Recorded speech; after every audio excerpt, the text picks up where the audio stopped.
iş çıkmadı bu.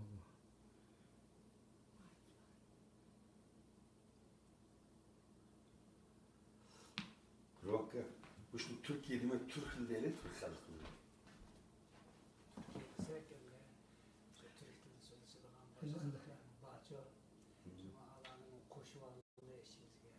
Bağım Türkiye degan bir yeni uydurulmuşunca bu bunun işletken. Hadi mal başlap kaldı. Devatımız bu Kazaklı'nın Türkiye, o Kırgızlar'ın Türkiye'de. Aşılanımı Türk desek tutulmay kalması olurlar.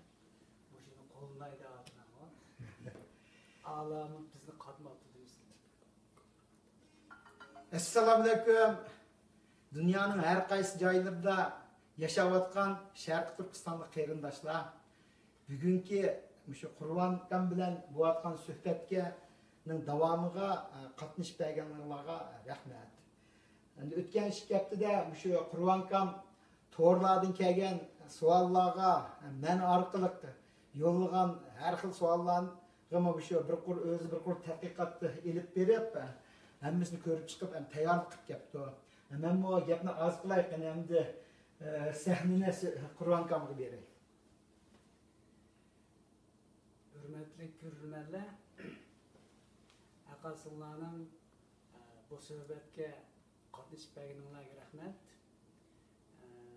Hem de ötken iki katında biz söhbetimizde bir mınçı nesillerini oturup koygan, bu toğluk moşayakta inkaslarını mağacık yetkizip durdu.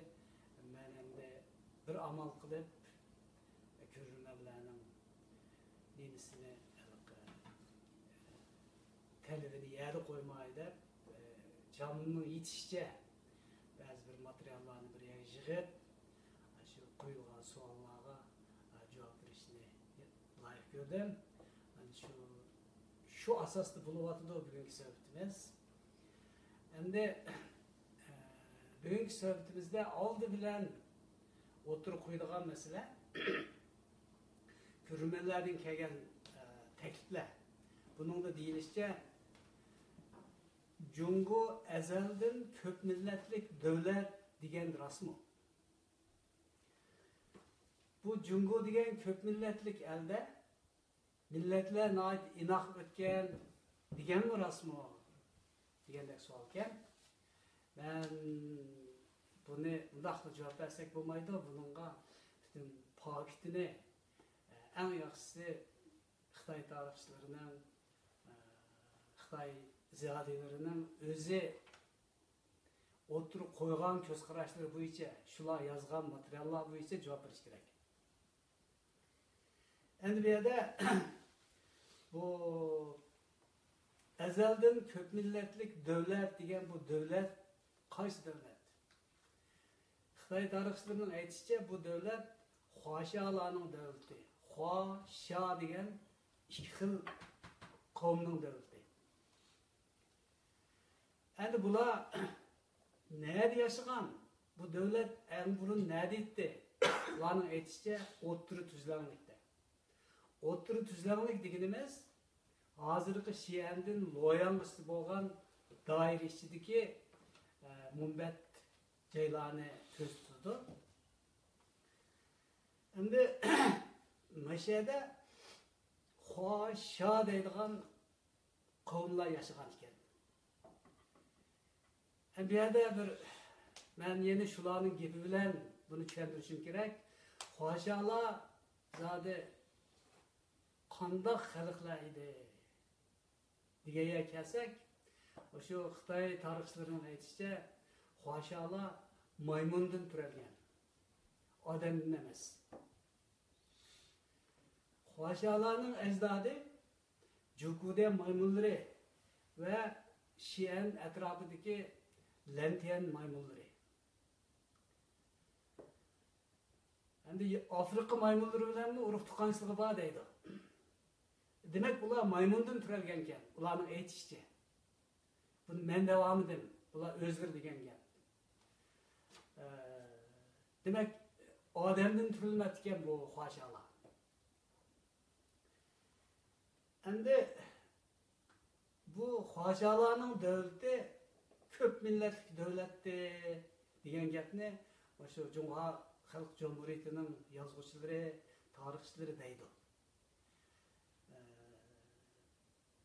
Bularning aytishicha biz ko'p millatli rayon davlatdi deydi. Bu millatlar nada ismi nimadir deb so'raydigan bo'lsak, ularning javobi bunday.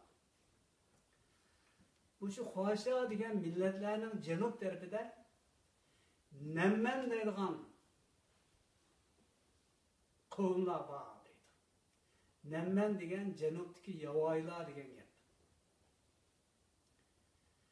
Endi Xo'shalarning sharqida-chi Dunyilar bor deydi. Dunyi degan sharq tarafdagi badbashirlar degan gap.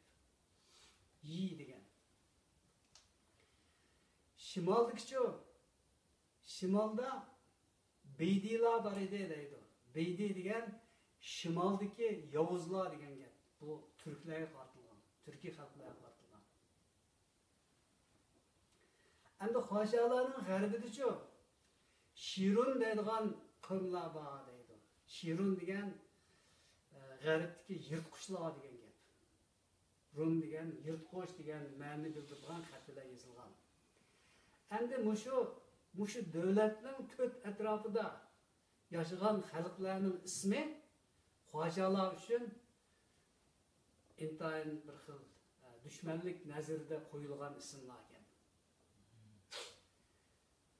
Ularning aytishicha bu yovvoyilar yo janubdan, yo sharqdan, yo g'arbdan, yo shimoldan pat-pat kelib Xo'shalarni bo'z ketadi deydi. Bu Kunzining kitobida bor.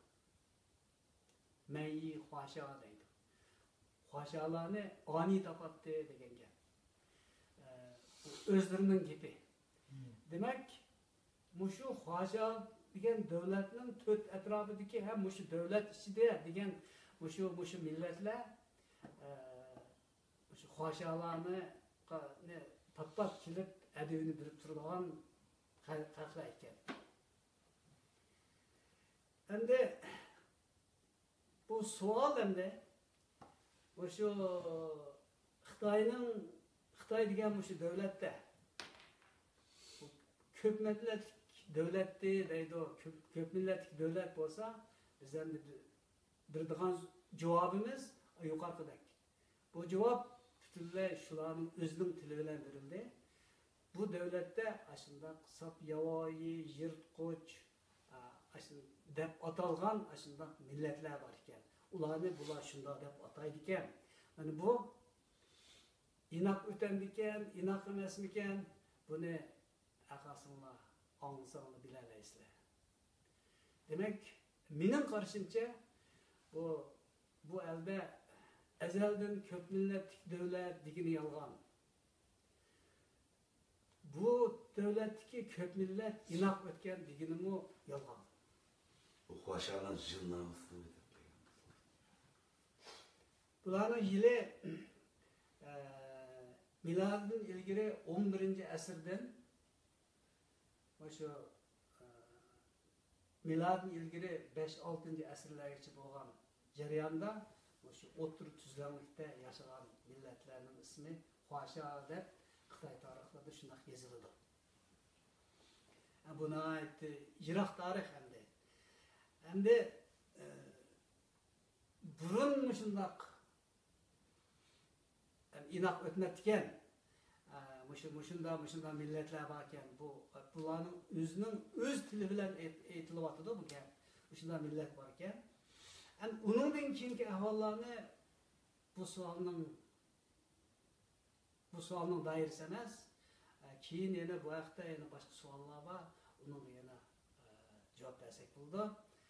Bu shu Xo'sha degan shu Xitoy degan davlat eng burun ko'p millatli davlat edi. Millatlar inoq edi degan hammasi o'ydirma.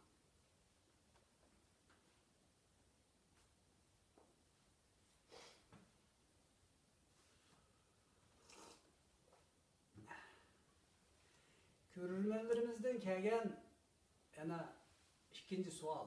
Yani sualların içinde hem de ikincisi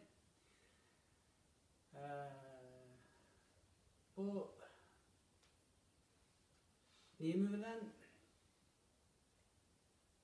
bu Xitaylar bilen en burun muamele kılgan millet Hun dep biz burun mu aytip ettik. Bu Hun bilen bularning o'tirisida qandaq voqealar bo'lgan? Mushunda savol ekan. Bu endi biz bu yerda oldi bilan Hun deganni yana qisqacha bir izohlab o'tsak, Hun degan xalqlar Turkiya tilida so'zlashadigan xalqlar. Bular Sedichinning shimol tarafida yashagan. Ularning davlatini Hun Tangriquti deb atagan. Tangriqut degan Tangri ato qilgan baxit degan ma'noni bildirdi. Tangrining o'g'li degan ma'noni bildirdi. Bu davlatning ismi Tangriqut. Bu Hun Tangriquti milodidan burun 318-yili Sedichinning ichidagi davlatlar bilan uni Xitoylar jango deydi, urushqoq bagliklar. Han, Zhou, Wei, Yan, Qi degan 5 davlat bilan bu Hun Tangriquti urush qilgan. Hun Tangriqutiga hujum qilgan bular. Shuning bilan bu urush davomlashib, eng oxirida bu 5 Sedichinning ichidagi bu 5 baglik mag'lub bo'lgan. Bu shu mag'lub bo'lgandan keyin bular bilan o'zining chegarasini ayirish uchun har bir davlat Hun bilan tutishadigan yerga Sedichin so'qqan. Bu 5'i shu shimol tarafda shu o'zining davlati doirasida egiz tam so'qqan. Chunki Hunlar qaytarib hujumga o'tsa, butun ot bilan hujumga o'tkazga, otni to'sib olish uchun shunday cho'ng tam so'qqan. Bu endi uzun davomlashgan urush endi. Shunda Hunlar g'alaba qilgandan keyin bular nayt kuchlanib ketadi. Bu Sedichinning ichidagi bu 5 baglik ojizlab ketadi. Shuning bilan Sedichinning g'arb tarafida, hozirgi Gansu atrofida, shu Gansuning sharq tarafida Chingizxon degan bir to'polonchi, cho'ng zo'migar, bu zo'migarning kuchi o'rlab ketib, qarasa bu Sedichinning ichidagi 5 baglik ojizlig'an. Shuning bilan u Sedichinning ichidagi 5 baglikka hujum qilib, 5 baglikni birdan o'ziga taslim qilib, ularning yasagan Sedichinni bir-biriga ulab, hozirgi Gansuning joyigan emas. Lanjuning narsa bor. Dunxon degan yermi?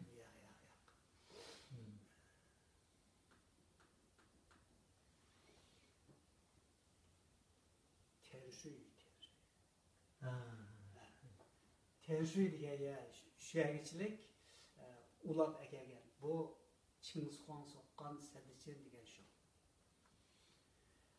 Qolgan davlatlar. Shuningdan keyin bu o'tir tizimlikdagi Xo'shalarning davlati Chingizxonning hukmronligi o'tadi. Chingizxon kim o? Xitoycha tarixlarda aytilishicha, u Xitoy emas.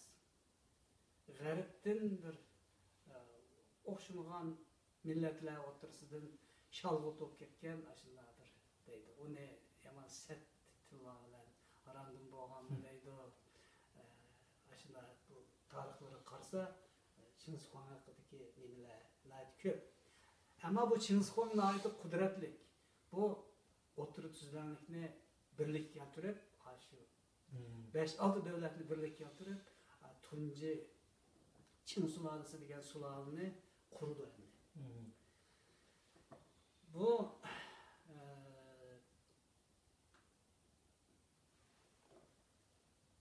bu Çingizxon şunun bilan öz davlatini qurib tayyor bo'lgandan keyin bu Sadichinning ichidagi har qaysi belgiliklar Ullaga teklif qo'yib, Çingizxonni bir qo'llab chiqarib bersanglar, biz sizlar yaxshi o'tsak deb, ondan keyin Çingizxonni yo'qotadigan dehqonlar qo'zg'olonni Ulla uyushtirdi.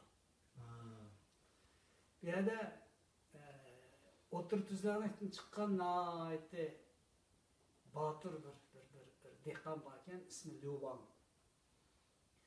Buni Hun Tanrıqutni qo'llab, oxir Çingizxonni oldirib, Xan sulolasini qurdi. Lyuban Xan sulolasini qurdi. Bu Xan sulolasini qurgan vaqt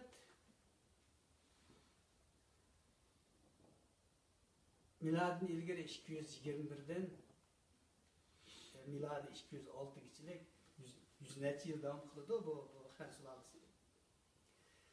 Endi Xan sulolasi qurgandan keyin endi bu Lyubanmi o'zi to'polonchi, bulonchi, ashunda bu chiqqan odam bo'lgandan keyin qarasa burunqidek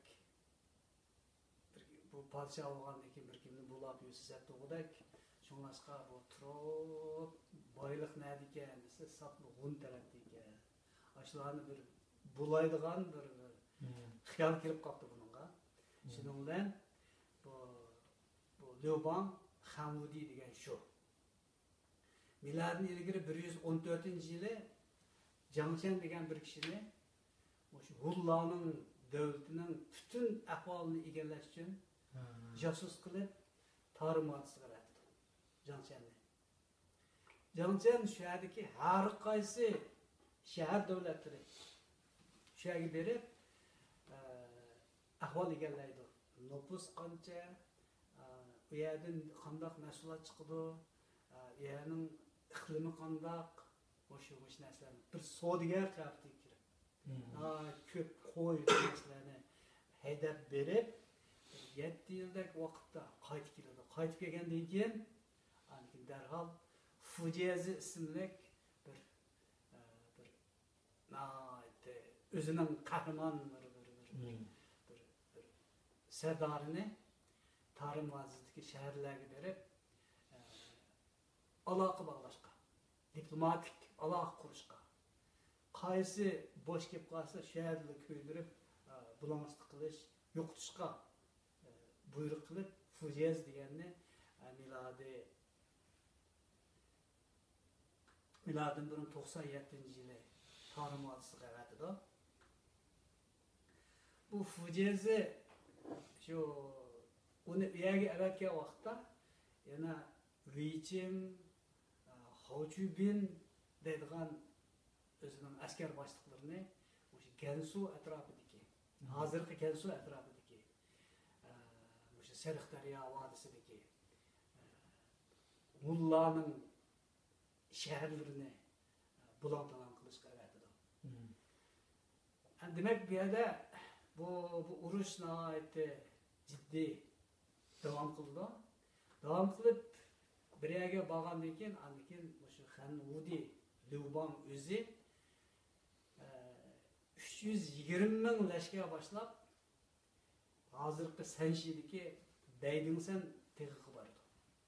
Daydingsan tig'iga berib, shu yerda nima qurdi? Baza qurdi.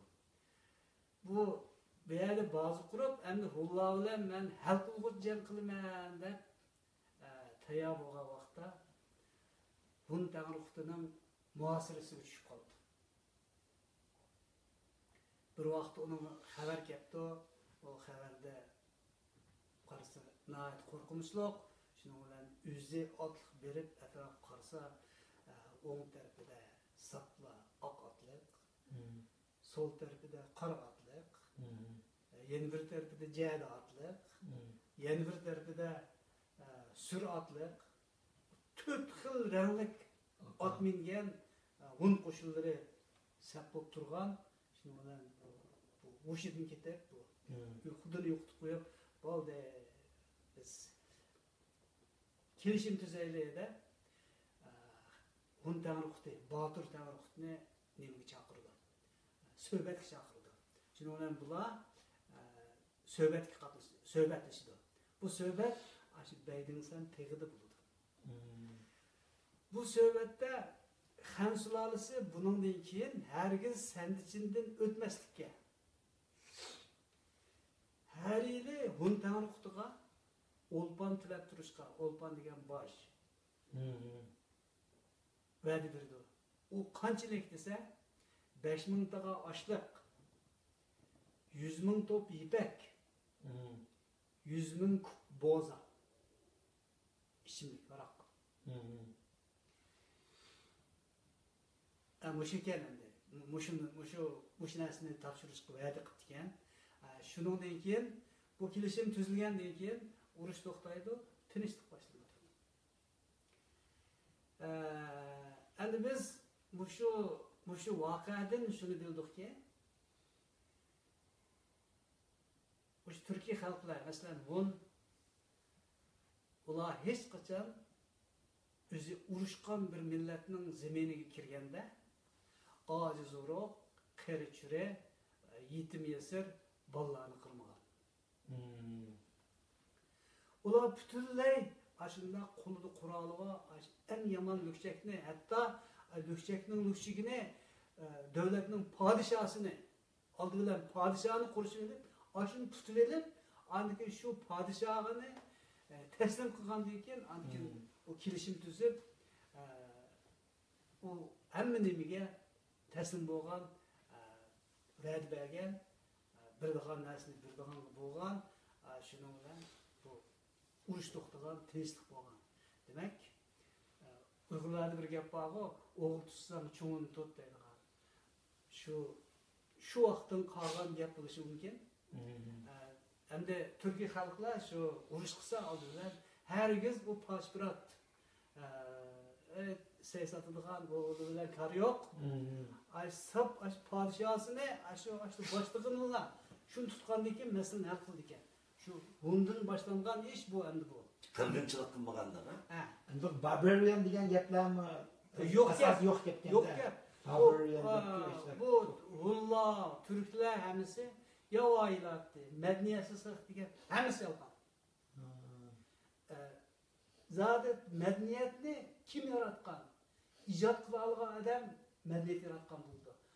Yetishgan kashfiyotni shu Hun davridan boshlangan. Bu temada bunu bu yer so'zlaydigan tema emas. Buni biz keyin yana fursat Bayram tema qilib, madaniyatni qanday yaratgan, kim madaniyat yaratdi, buni biz qayta so'zlasak bo'ldi.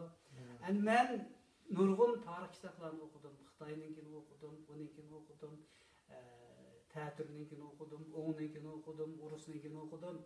Ashlarni o'qib, bir-biriga selishtirib, andan o'zim tadqiq qilib, arxeologiya orqali shuning isboti yo'q narsani men hisob qilmadim. Men hozir so'zlayotgan narsalarning hammasining arxeologiyalik isboti bor, asariyatlik isboti bor, isbotsiz gap yo'q. Endi biz Han sulolasidagi davrdagi urush shunda oyoqlashdi. Han sulolasining podshosi Dubangni Beydinsen tagida tutib olib, uni va'da bergandan keyin tinchlik boshlangan. Advini berganda tinchlik boshlangan. Ham undan keyin bu Han sulolasi gumron bo'ldi. Bu davlat butunlay yo'q. Chunki bek yo'qolib ketgandan keyin ular majbur bo'lib turolmaydi ekan.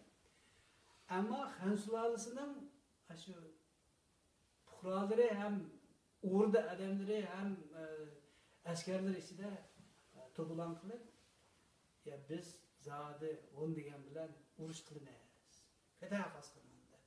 Lubon tashlab etib, bular Xanan Loyanga ko'chib berib, Sharq Han sulolasi qurdi. Shuning bilan G'arb Han sulolasi yo'q. Sharq Han sulolasi boshlandi. Bu endi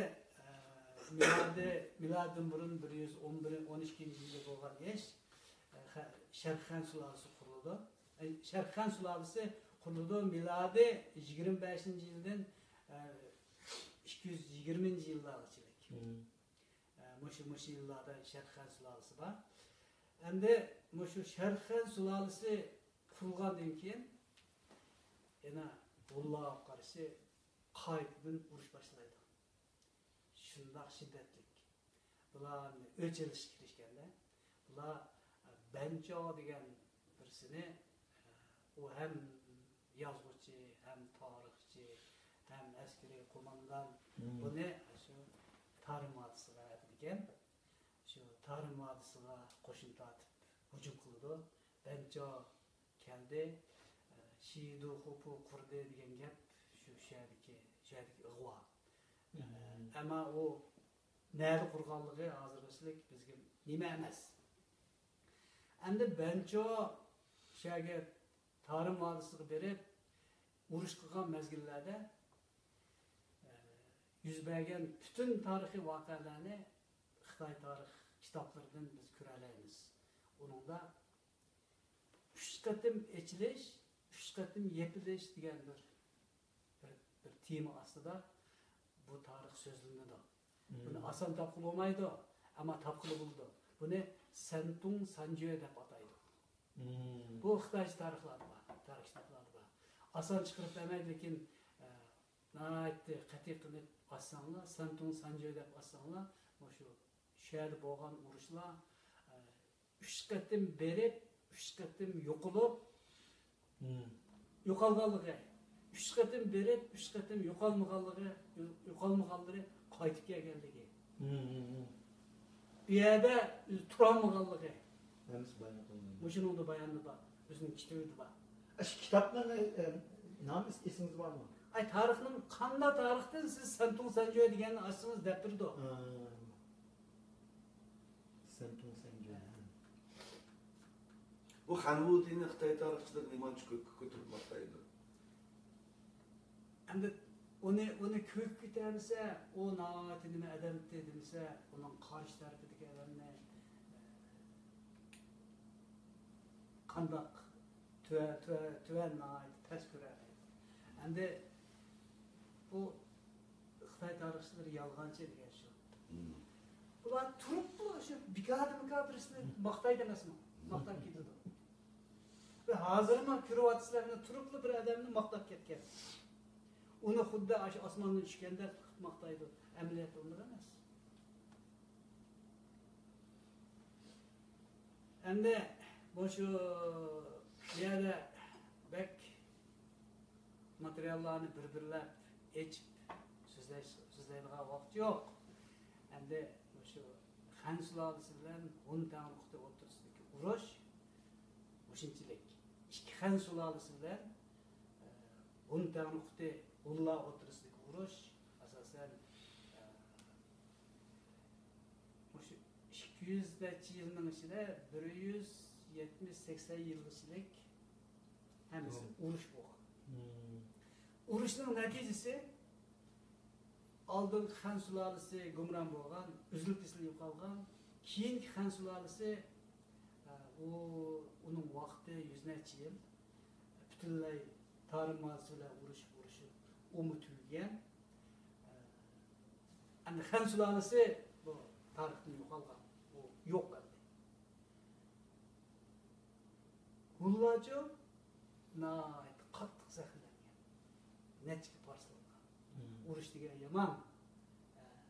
Nechiga parchalanib, Gansuda qolganlari Gansuda, Tarim vodiysi qolganlari Tarim vodiyisida, yerda qolganlari bu yerda bo'lib, oxir bular Ullah ikki Hun bo'lib, G'arbi Hun, Sharqi Hun bo'lib, G'arbi Hunlar qarab baqsa bu sharqda saf urushyapti, Matraga ma'maymiz deb G'arbga berib, Rum imperiyasini o'ldirib, bütün Yevropani shu G'arbi Hunlar olgan. Atilla'nın. Endi bu yerda shu bir cho'ng topibdi. Xan sulolasi bilan Hunlarning o'tirisidagi urushning bütün jarayoni shundoq dahshatli urush, oqibati shundoq. Xan sulolasi gumron bo'lgan, Hunlar ikkiga parchalanib, qaytadan çoğun devlet olup şekillenip başka devletler bilen muamele kılış iktidarını yo'qotgan. Bunday ahvol ostida Türkiye xalqlar qaytadan Türk degan bayroq ostiga ergishib Türk xalqligini qurgan. Bu miladi 6-asrdagi ish. Ben bir şey de bir sorudan soralım da. Bu bize men hazır bildiğim bizdeki yazma ücretlerimiz mevcut taşta. Bu Köktürk Hanlığı vaxtında yazılgan belki kalan gülteklilerin. Hem de Hun tarihinde biz yazık kullangan mı? Şununla ait birer bir paketlik bir ücretle biz Hunlar tarafından kılıp kalan birinin var mı yok mu? Hem de sizliğiniz şu Türk, Uygur halkları devrinde mevcut tiklengen, tarihler yazılgan, açık savaklar mı yazılgan, yaxşı açık savaklar yazılgan, bizim tarihimiz yazık bile yazılgan. Onundan ilgili Hun devrinde yazık var mı yok mu? Bu tekçe tarihçiler nemi kıvatkan, tədqiq kıvatkan iş. Çünkü bu yerda Han sulalisi bilan bo'lgan urushlarda o'zaro elishgan xatchaklar bor, deydigan bir gaplar bor. Anda o'zi buni nima deb yozgan? Hozir buni qandoq yoziq yozganligi bu narsa bizga toza ayon emas. Bu vaqt yakuni yo'q. Endi bu degan bek uzun tarixni eslatadigan bir millat bo'lg'achqa, bu endi qiyolarga chekilgan sızıqlar, belgeler, her xil resimlik belgeler aşılar var. Muşu belgeler hemisi bir meselini sözleydiğen, hikayeni sözleydiğen bir nesli buluş gerek. Bu yazık mitti, ne mitti? Bunu dahi tilşünaslar yakın çıkamdı. Bu şundan ilgili yazık var mı degan meselege hamda eminim beradigan javobim shu. Ammo yazık bo'lmasa belgi var. Bir voqeani bildiradigan belgi var. Yoki palaya din bo'lib ketgan, qanday bo'lib ketsa, ya bir tug'ish tegib qo'ydi, yoki bir siziq qo'ydi. Shunda bo'lgan. Ashuni tadqiq bo'lgani yo'q.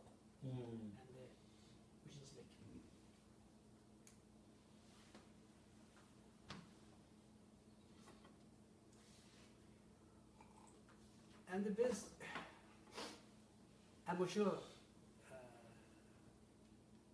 Xo'sha degan millat Türkiye tilli, Türk tilida so'zlaydigan xalqlar bilan urush qilgan dedik.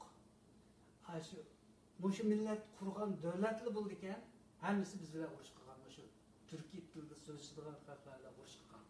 Bu ham biz Hun urushini dedik. Endi yana bir urushni qisqa deb turayım. Bo'ldi. Yani birisi bu ikki Han sulalisi tugagandayken ular uch davlatga qarshi ketib, Sango ketib, bir-biri bilan urushib, hech buningdan bir birlik degan narsa yo'q. Eng oxirida Süy sulalisi degan bir sulala qurildi. Bu sulala aran 30 necha yil davom qildi. Bu sulala qurilgan kundan boshlab Türk xalqlariga qarshi urush qilgan. 26 yil urush qilganda andikin yana taslim bo'lib, va'da berib, bitim tuzib, andikin tinchlik davom qilgan. Bunun jarayonini jiq so'zlashmo vaqt yo'q. Shu qisqartib so'zlaydigan bo'lsak, hamda shu Süy sulalisi shu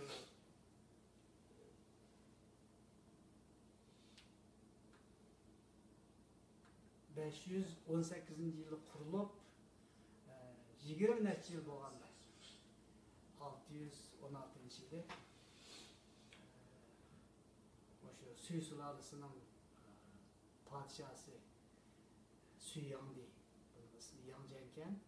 Bu Türk halkı bilen bir hal kılgıç uruş kılışını planlattı. Özü paytaxt Chang'an'dan leşker tartıp Yemen degan bir harbiy bazga berdi. Bu Yemen yanıla şu hozirgi Sanxiya tarafida. Bular urush qilgan turk xalqi qandaq turklar? Avayam dedik, G'ullar ikki parchalangan ekan. Bu shu 10 davlati tavasidagi turkiy tilli xalqlar hammasi Türk degan bayroq ostida uyushib qurgan bir turk xalqi. Bu miladi 552-yildan 744-yilgacha davom qildi. Köktürk halkı. Ha, shu. Bu turk xalqi shu bunun asli esa o'tgan nimalarda aytib o'tgan. Bu nemishqa turk deb atalgan bu undima esa bular shu Oltay tog'larida yashagan. Ularning kelgan tumg'i chuqchuyib turgan mazmun Oltay tog'larining cho'qqilariga o'xshaganligi uchun bularni turk deb atagan deydi. Yeni bir esil rivoyat var. Bu Türk hakallığının oğlu Quyosh Tangrining qizini bilan to'y qilgan. Shuningdan keyin bu Oltay tog'larida o'tni ijod qilib, shuning bilan kishilarning isinish masalasini, sovuqdan mudofiya ko'rish masalasini hal qilibdi. Shunday qilib qolmay, balki madan tavlab, tömür, mes yirtib, uningdan har xil asbob yasaydigan, qurol yasaydigan shunday davr shu yerda boshlangan ekan. Bu turklarni tömürchilar deb ataydi. Xitoy tarixlarida. Bu rivayette deyilmez. Yani benim devat kılım rivayet. Ama Xitoy tarixlarida muşular zade meden eritken xalqmi mushu. Yani onun yerimi rivayet, yerimi ras. Ras. Yani şunlaşqa Xitoy tarixlarida bularni tömürchilar deb ataydi. Tömürni muşular deslep medenni eritkenler muşular. Sanaat diyen gitti o zaman. Şu. Rivayet degenden kim asasları? Rivayet ama hemisi yalgan emas, bunun azraq asası olmasa onu to'qulamaydi. Maymundan törelgen, börünün evlat edigen geplerin hemmisini O'tgankida börünün nemisini hikoyasini aytdik. Ammo u endi shu tömür tavlash, mis tavlash sanoatni boshlagan bir xalq bu turk xalqi. Adık sizden suyu sulaltısı bir tam sulaltısından burun değil mi? Burun. Xan sulaltısından keyin Xan sulaltısı qilamaga işte biz qilamiz deb maylisiga urib chiqqanlar qurgan bir sulala aran 38 yilmi 36 yil davom qildi. Bu aşu en oxirgi 3 yilda tinch bo'ldi. Aşu Türkler bilan urushib yana aşu nimada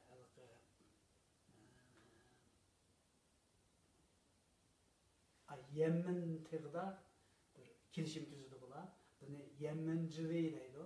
Yemenni muasir urush qilish deb ataydi. Xitoy tarixlari bor. Izdisi Xitoy tarixlari chiqdi. Mushu voqea endi. Buni taz inchiklar ko'rsa, odamni ozduruydi. Rastni yolg'onni rost qiladi. Diqqat qilib ko'rish kerak. Endi bu şu Süy sulalası bilen Türk xalqi, yani Süy padişahı Yangjen bilen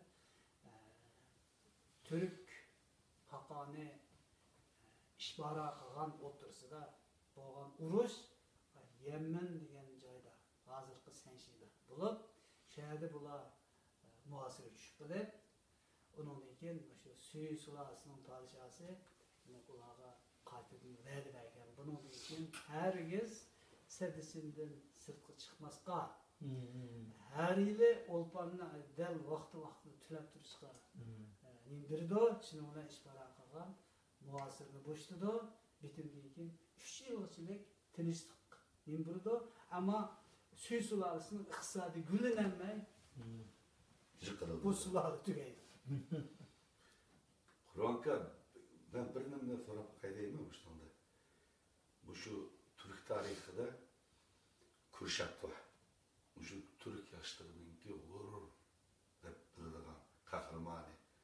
Tanteyizm'e karşı birinci Köktürk devleti çıkılgan dikin bula esir olup Xitay'dan sarayda qo'zg'olon ko'tarib mağlup oldu ama tam qattiq qo'rqitib o'tgan bir nimasi bor edi. Bu ishni Xitoy tarixchilari qanday yozib demoqchi? Men sizga hozir so'zlayotganim suy sulalisi davridagi urush. Endi o Tang sulalisi davridagi urush. Onun mazmuni sal boshqacharoq. Endi shu suy sulalisi qanday qilib mag'lub bo'ldi? Suy sulalisining o'rniga Tang sulalisi qurildi. Tang sulalisi kim qurgan? Bunun avlodi qurgan. Buni aşı Türk işbara qilgan, urush qilayotgan vaqtda Suy sulalisining ichki qismida qo'zg'olon uyushtirgan. Shu uyushtirgan qo'zg'olonning kuchi ayada bo'layotgan urushning kuchidan cho'ng bo'lgan. Mana bu Suy sulalisi aldirilgan ekan, Tang sulalisi qurildi. Endi sizning so'ragan savolingiz bu Tang sulalisiga doir masala. Bu Tang sulalisi bilan Tang sulalisi kurulgan mezgillerde Türk kakallığı tek var.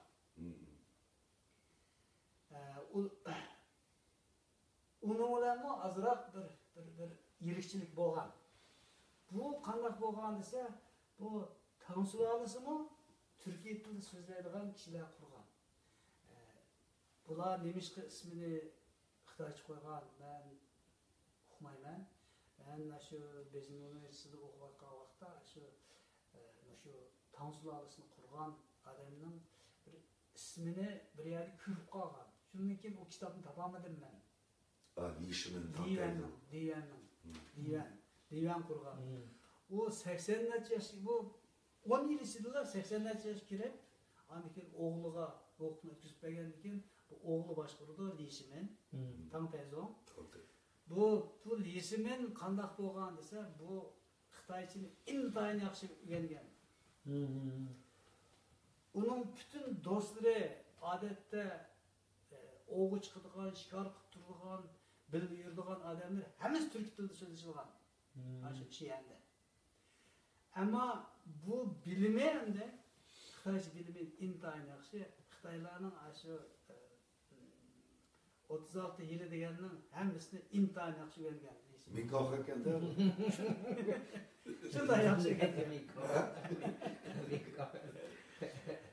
Bu qo'shinlardagi yaxshi o'rganib, nihoyatda nima bilan Türk qag'anligi bilan bo'lgan urushlarda ana jiq hillarni ishlatib ketadi. Hillarni ishlatib, eslab qanday hil ishlatdi desa, bir cho'ng urushqa o'zining 100 ming kishilik qo'shinni, ojiz qo'shinni aşağı qo'yib, Türk qag'anligiga aşağı berib, men hujum qilaman deb o'zi xabar berdi. Türk qag'anligi kelib şu qo'shinni, şu bazını qurshab, uni hammani yig'ishtirib qo'ymay hammani o'ldirdi. Tug'di, qilib Emniyette bu bütün harbiy kuchini undan boshqa joylarga, Gansu'dagi yerlerdagi hamma yerga chechib etgan, buyruq qilgan. U yerdagi jangda shunda cho'ng g'alaba qildi.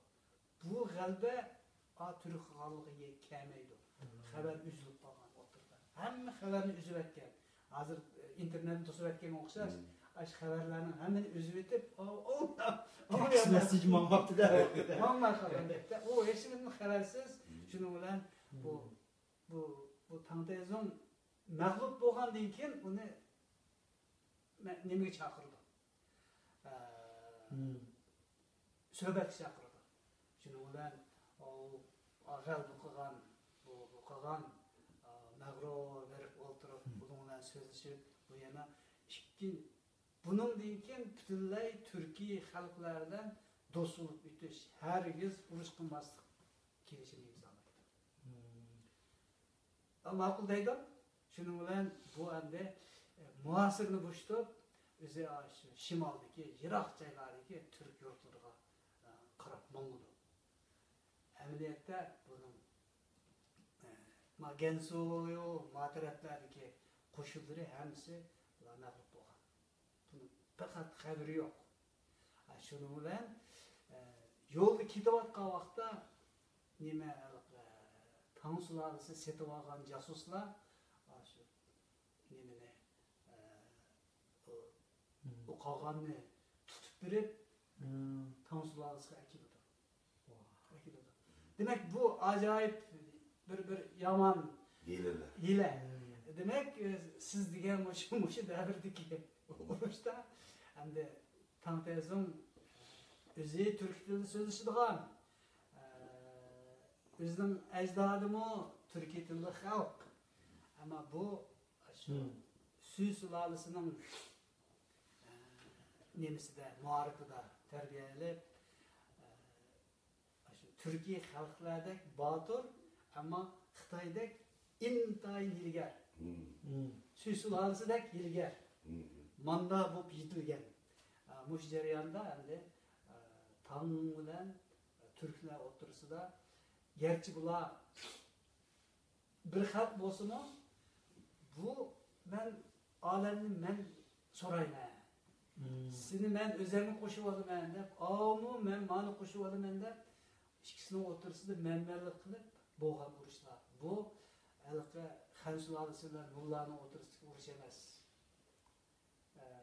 Qarindoshlar o'tirsin.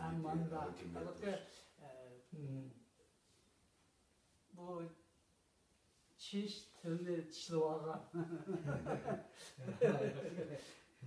Bunda işler. Yani bu hem de oturup kıstırıpla sizge de koygan. Doğru. Bir cevap hem de. Bu özüm bir top yapıp gitken de problem oldu.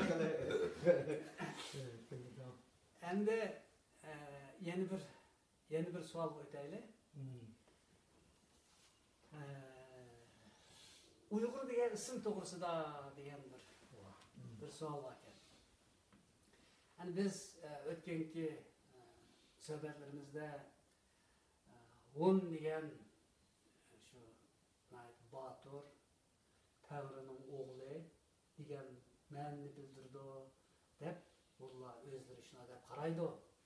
Ammo Xo'ja degan millat ularni Yavuz degan bildirdigan xatlar shung deb yozdi. Yani bu başka gap endi. Hem Türk degancha olgandiq, bu shu Altay tog'larining chuqchiyib turgan, mazmut cho'qqilariga o'xshaydigan bosh kiyimi bo'lganligi uchun Türk deb atalgan degan gap endi shu uzundan buyon mavjud. Aniki yana bir ismi endi madan tog'lari. Tümürçi, tümür eritkiçi, yani bu buna çoğun medeniyette bu Türklerinin şunda. Hem de şunun keyin Uygur halkı kuruldu. Yani Uygur halkı kurulgandan keyin bular bu Hun Tanrık'ta Türk halkıdan keyin 3. qatam Uygur degan nam astiga uyushib kurulgan bir devlet. Hemisi Türkiye halklarının devleti. Bularga tercüman ketmeydi o oturda. Bir-birini o'xshaydigan, hemisi Türkiye tilini so'zlaydigan halklar. Endi mushu xalq, bu Uygur xalqi miladi 744dan 840 davom qilgan. Mushu jarayonda endi shu bular Ütken Tepe degan bir tog'da, hozir Mongoliyadagi Qangay tog'lari. Shu yerda bir intayin muhim strategik o'rnida muhim bo'lgan bir tog' ekan, shu yerda bular baza qurdi. devlet kurdu desek buldu. Şu şehri kurgan. Yani böyle na çoğun şehirlerini sağlan. Şehir degende kıdım Uygursu'da bağlık deydi o. Ordu bağlık, paytaxt degan gap. Qut bağlık, Bext şehri, Bextiyar şehir degan şehir. Andiken Qunchuy bağlık, Melike şehri deydigan şehirlerini sağlan bu yerde. Şu hemisi Urqu Vadisi'deki yaylaqlarda bo'lgan qurilishlar. Mesela bularning doirasi şu Urqu Vadisi'deki Qamay tağlarından issiq ko'lgacha bo'lgan joylarni o'z ichiga oladi. Ya'ni Tuva davlatining shuning ichida. Yani bularning yetakchisi Iltabir. Iltabir degan elni terib birlik keltiruvchi degan. Qadim Uyg'ur şu xonning o'zining ismi shu. Endi mushu xonlikni qurgan kishilar o'zlarini Uyg'ur deb atagan, o'zining davlatini Uyg'ur davlati deb atagan. Endi mushu Uyg'ur degan zoti nima deganda keyin tarixchilarni ko'p tadqiq qildi. Buni rus olimlari tadqiq qildi, g'arb olimlari tadqiq qildi. Endi yerda men bundan bir necha misol keltirib qo'yay. Birisi rus olimi Radlov Qo'dat qo'pilik uchun yozgan kiri so'zida Uyg'ur degan birlashganlar degan ma'noni bildirdi deb ma'no bergan. Endi Abul G'ozi bu 17-asrda Turk shajarisi degan kitobida itoat qiluvchi degan ma'noni bildirdi degan. Va endi biroq nimadan diniy jihatdan bu islomda namoz o'qiganda cho'qim imomga iqtido qilgan ish, shunga shu iqtido qiluvchi itoat qiluvchi degan ma'noni bildirdi. Bu diniy jihatdan bundoq yashgan. Endi İskender Zulqarnaynchi bu Türk Tillar Divanı'nda aytilgan bir hikoya. Bu İskender Zulqarnayn milodidan ilgari 3-asrlarda kelgan ekan. Shu vaqtdagi ism endi bu. Yani bu keyingi ishlar bilan qanday o'lmadi, buni endi bu tarix deganda ba'zi rivoyat shakli bilan bo'ladi. Buni toza aniqlab bo'lmaydi. Endi İskender Zulqarnayn kelgan vaqtda uning oldiga 4000 askar chiqibdi. O degan butun dunyoni bo'ysundirgan odamda İskender Zulqarnayn. Makedoniyalik. Yani şu hamma dunyoning hamma yerini bo'ysundirib, o'sha Uyg'ur eliga kelgan vaqtda 4000 askar uning oldiga chiqibdi. Bu askarlar shunday qaraydigan bo'lsa, bular ot ustida shundoq chapdas, o'qiyani oldiga qandaq asli keynigim shundoq atalgan, yong'im shundoq atalgan, otning shu qo'soqlarga yepishib olib etishayotgan, buni ko'rib, buni Xo'z Qur'onda debdi. Bu Xo'z Qur'onda degan so'z o'zining nenini o'zi tep yeylaydiganlar. Bir kimga bo'zak bo'lmaydigan mandaq hakkan bu degan ma'noni bildirdi ekan. Bu shunday deb bular bilan biz urush qilmaylik. Bular bilan ittifoq tuzaylik deb shu İskender Zulqarnayn Uyg'urlar bilan ittifoq tuzib, shundan keyin bu Tarim vodisida İskenderiya silgan deydi.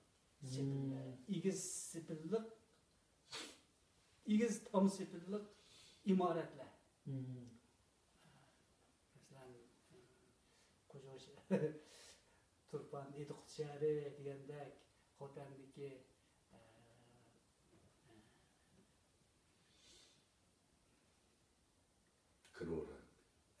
Kiroranda bir shahar var, Xotanda bir shahar var.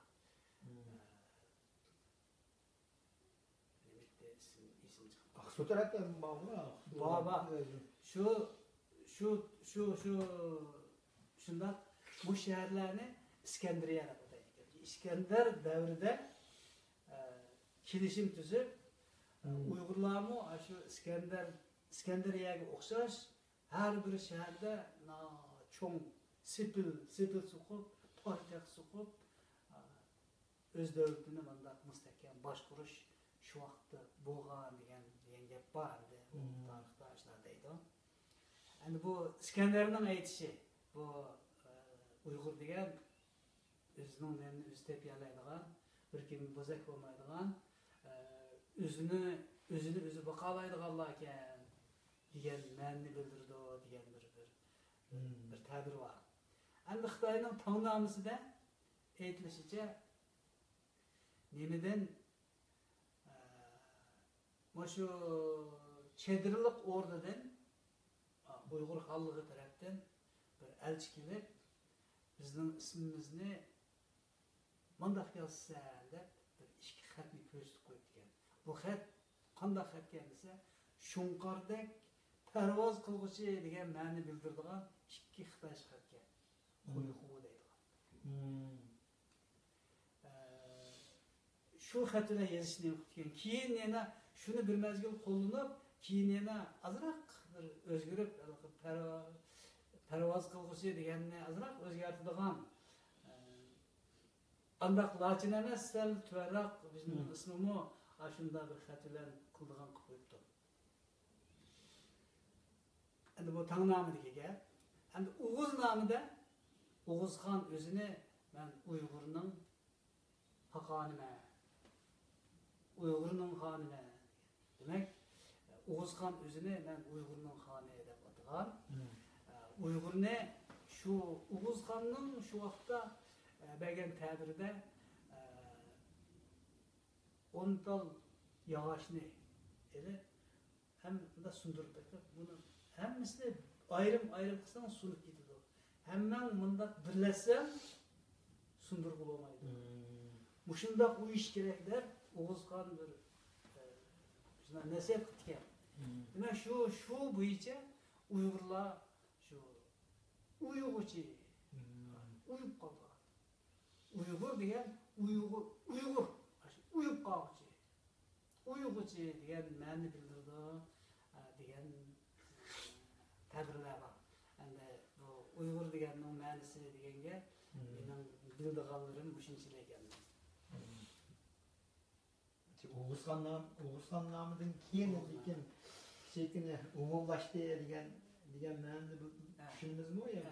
Shundan keyin hamda Uyg'ur deganni ba'zilar undaq deydi, ba'zilar bundaq deydi. Endi Uyg'urlar o'zini ba'zilar biz birlashganlar deb ataymiz deb qabul qilgan. Ba'zilar shu uyib qolguchi, uyg'uchi degan ma'noni deganni qabul qilgan. Endi Uyg'urlar o'zimi buni qabul qilishida azroq farq bor. Endi boshqa millatlarning bizni tushunishdimi azroq farq bor. Bu endi barbara bir nega to'g'ri keladi bir yerga. Agar shu uyg'uchi deganda uyib qoldi bo'lsa, buni yaxshi gapga Shuni demoqchi bo'lyapti. Uy deganni obdan tushunsa ekan. Shu menma shu gapga nihoyatda xo'sh endi. Vaqtimiz Vaqt endi shu 50 minut, 56 minut bo'ldi. Ammo davomlashtiraveramiz bu. To'xtam. Bu yerda bu yaxshi bir temani makar savollarning ichida sandichining ichida Ko'rganlarning vaqtini biroz ep qo'ygan bo'ldi. bo'ldi. 15 minut. O 15 minut ketmaydi. Ha, azmi. Onun nihoyatda oz bizim digil bo'ldi. So'zlaring nihoyatda qizlar o'zim bek qiziqib qoldim. Ben boshqa. Benim ko'rarmanlar shunda qiziqyotdi deyman. Endi vaqtinglarni biroz oldigan bo'ldik. Shunda Osmon mencha endi Qurbon akamni yana bir akilib, bunda qimmatli suhbatlarni o'tkazish uchun ozroq tayyorlik qildi. Shuni sizlarmi birdan turib bergan bo'lsam, biroz davom surgan bo'lsa. Rahmat. Endi men o'shalarni Aldirma. Endi bir necha minut ortiq qolsak bo'lmaydi. Ya bir necha vaqt so'zlar ber. Şiyanı Şimdi ma körürmenler mazı kommentlerinizi davamlaştırayım da batı. Ben şehirde okugan. Hmm. 72 yıldan 75 yılın ahırçılık şu 4 yılga yakın şehirde okudum. Arkeologiya okugan. O şehir degen 11 Xitayning aytishicha 11 suloli poytaxt bo'lgan ekan. Bu yerda asoratiqlar intayin ko'p. Bizga hamda har bir davrning asoratiqlarini intayin tafsili tushuntirgan. Shu bizga esqatdi, shu foyda qildi, shu foyda bo'ldi hamda. Shuni bilib olganimiz g'oyatda yaxshi bo'ldi. Ham shu she'rni men shu o'qigan mezgillarda yani piramida bağlığını anlamagan. Ya bizden yoşurdu. Ya bo'lmasa bizning muallimlarimizni bilmaydi. Yani bu naydı burunqi ishga. Bu piramida degan buningdan 3000 yil burunqi ashundaq shakl. Undan keyin undaq shakl qurilmagan. Unda qurilish bo'lmagan. Mana shundaq tik tog'ning uçluk tog' şekillik imaret. Yani bu asasen kavret. Bu endi fakat şu Mısır'da var, şeylerdi var, başka yerde bağ degenini anlamagan. Ama şehirde bağlığını anlamagan. Keyin biz bunu anladık, onun resimini koyduk, kişiler şeyi berip, şimdi tatka resimlerini koydum. Ben bunu işendim. Mısır'ınki okşam diken? Okşayken. Ama Çeçenesi adapma, ne tarafı bağlantı mı? Ondak çoğun emas, ama şunun okşaydıgan piramida eken. Ben piramide gitiniz de atladım, ben Meksiko'ya bağlamda işte piramide var baktığında böyle piramide değilken Mısır'daki okşamayken. Şöyle eşlama dünyada Mısır'ınkiye okşaydıgan nemi yok degandek bir gaplarni qilyapti. To'g'ri ismni ham shunday endi bu piramida degan gap endi shu buningdan 2-3 ming yillar ilgirki ashqil qurilish, ashqil mazar. Odam tug'ilgandan tortib o'lib ketishlik o'zi yeni bir dunyoda qanday yashaydiganligini tayyorligini qilgan. Shuningga qilingan eng muhimi podshohlar tayyorlagan kuruluşlarda o. Yani bu hem de o da uçluk aslında kuruluşlar hem de bunu bağlığını kalga işendim. Ama ben ki şeye gibi bir beliştim oldum. Onun fakat fırsat bulmadı. Basam bunu yani tabalaydım. Hem de basam tabalaydım. Ama asan emas. Ben Türk medyasından gördüğümde bir Türk tadqiqatçı bir keş Kırgız'ı azrak yerini gösterip şikirlep kirişke devlet ruhsat kılmadı. Şunu oldu bir resim de gördüm. Bu manaslarının ki adı bu Oğuz Han'ın resmi dedi. Kalan şikirlep kirişimizge ruhsat kılmadı. Eğer onun içine girip tekşiriş ipirlik varsa bizim tarihimizin kayıtını izleyiş mümkün diye parasını oturup koyuptu. Bu piramidanın, Şiyan'daki piramidanın resimlerini koygandan keyin ben Vengriyada bazı mutaxassislar bana bağallar so'zlab berdi. Shular beribdi, xali ishkirlar kiribdi. Ishkirlar deganlarga rasm tortqizmoqdi. Sirtdan tortgan rasmlar bor ekan, u rost piramida ekan. U rost tarixchi bo'lganligi uchun uni taniydi ekan. Bu Xitoyning emas deydi. Endi shunday piramida bor ekan, endi buning yilini qachon biz buni o'qimaymiz, buni ko'rmadik, ko'rsak shu tajribalarga asosan mandaq bo'lishi mumkin degan tarazini o'tirib qo'yilib bo'ladi. Hozir endi uni o'tirib bo'lmaydi. Ammo piramida bo'lsa, u faqat shu un tanqiti bilan sadichinning ichidagilar urushgan davrlarda yoki shuningdan keyingi davrlarda yerda shu Xo'asha degan millat davlat qurmagan davrlar yomon ko'p. Shu davrlarning birisida shu turkiy tilli xalqlar yashagan, shularning zamini bo'lgan, shular piramida qurgan. Endi bu piramidaning Uyg'urcha ismi bor yo'qmi degan masalani men shu vaqtda najiq izlendim. Ama bir paraz var, bir sizlerge koyup durduğun bir faydalanılan bir uçur var. Ay Vengriyada bir mutaxassis meni Vengriyadagi asorat yig'larni ekskursiya qilg'izib, yo'lda ketayotgan vaqtda yo'lning bir tarafida yiroqda bir igiz tog'dak aslida cho'qqilarni ko'rdim men. Ko'rib ashunga bek diqqat qildim. Diqqat qilsam, sen aniga diqqat qilyapsan, ko'rdim. U qo'rg'on deydi. Bu nima degan gap ya? Sizda qo'rg'on degan gap bormi o'zi? Biz uni qo'rg'on deymiz. Maza bu qadam qilmaza deydi. Ben moshina endi Şu piramidalarni biz piramida deb atmay, shuni qo'rg'on deb shu vaqtda atgan bo'lishim mumkinmi degan bir xil farazim bor. Uni foydalanish uchun qo'yib qo'ydim.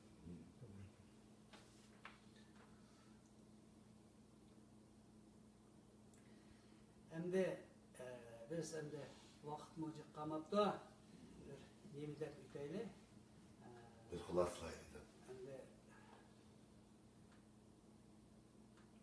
Beşinci sualımızda bir kıskılı bir cevap verip şimdi oradan yaklaştırsak. Endi bu yerda Uyg'urlar Cumhur millatlarining bir qismi degan gap yomonchiq. Endi Cumhur millatlari desa, Cumhur Mingoni kim qurgan? Sunjunsan qurgan.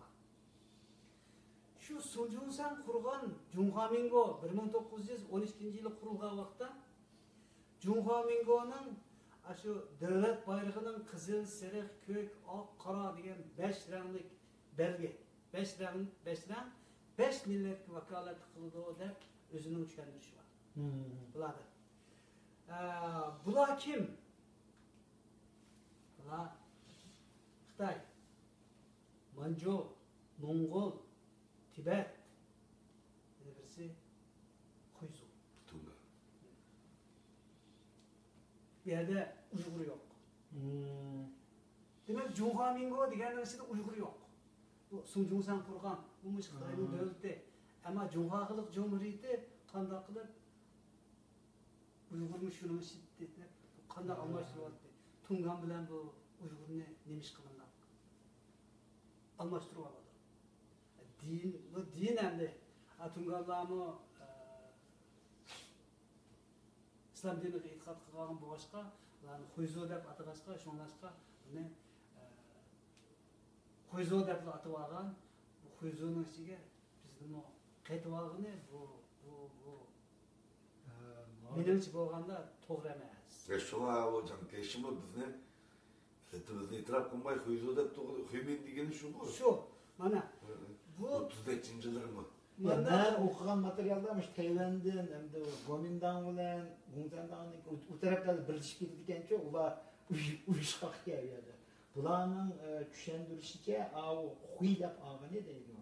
Yani şu vaqtlarda da Uyg'urlarmi shu Xuyning bir qismi degan. Bu yerda nima bor endi? Bu haliqi Sunjunsan davrida Xuyzular shu 5 millatning 5ning ismi bor.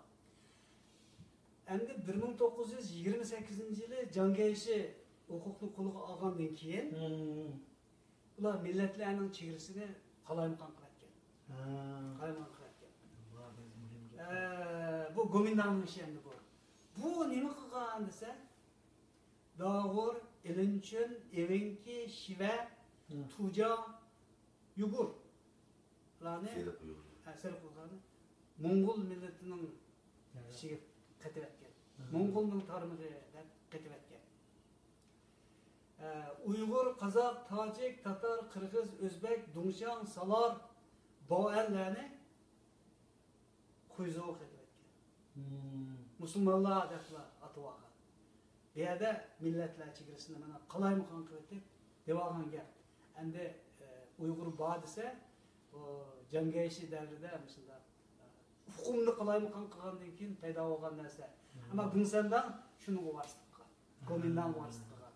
Endi bu savolga berilgan javob shulargacha deydi. Bu yerda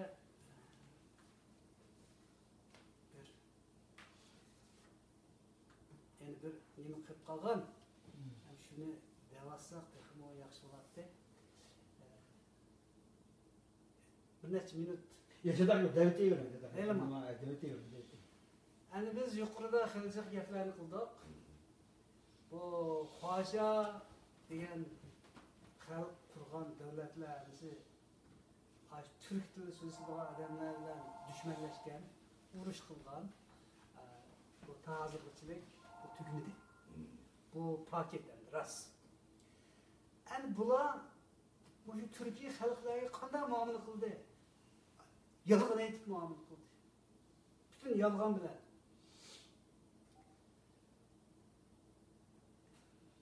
Hile bilemedim. Hem de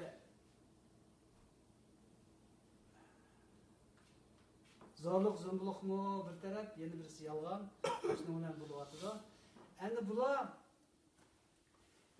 o'zini biz madaniyatlik Şu asarlık milletler hemisi ilgari Xitay medeniyetinin tesirinde terakkigan deydi. Teröristlik şunda bo'lgan, o şunda bo'lgan, bu şunda bo'lgan, sanoat şunda bo'lgan, qo'l hunarim ham shunda bo'lgan. Ama Uyg'urcha yozilgan qo'l hunar risolalarini kuydirib yutdi. Ben nashr qilgan shuni kuydirib yutdi. Endi bu yerda biz daha bir aniq bir faktlarni o'tirib qo'yib boqaylik. Shu burun to'chun kashfiyotimiz bor deydi, hammasi yolg'on chiqdi. Uni ag'dirib yetdik. Uni o'zimni izohatini deyishga, izoh olmaydiganlarim bor. Endi hozir shu 200 yildan buyon butun dunyoda kishilar qo'llanayotgan mahsulotlarning qaysini Xitoy ijod qilibdi biz qarab boqaylik. Birisi televizor, kompüter, kir yuvish mashinasi, to'nglatqi, havo tangshigich, aeroplan, paraxod, shamoldurg'ich, telefon,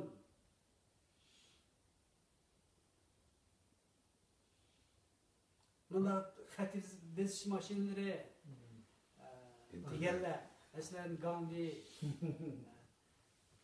velosiped, avtomobil, aeroplan,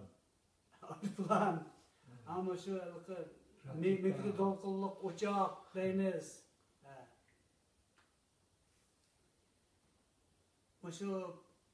Mush qatorliq narsalar. Sizlar kasaldan saqlanadigan vaksinalar,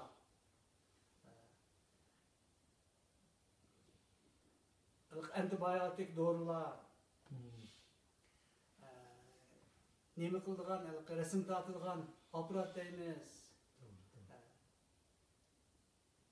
Hozir kasal tekshiradigan bütün hem adamın hem bedenini aniqlay oladigan bicho deymiz. Masalan, odatda doğruda ishlatiladigan yod, bular shu plastimasa, solo deb qo'yamiz. Shu aynak, ko'radigan aynak. Hatta igiz başlılık ayak. Bu nüzeyku. Hemmeden amrak şunu giydi. Muşunlar neslerini hemmini yığıp ekerse kemancık kaysını Xitay icad tuttu dep baksın. Xitay hemmisini faydalandı. Uğurladı. Bizden devaldı.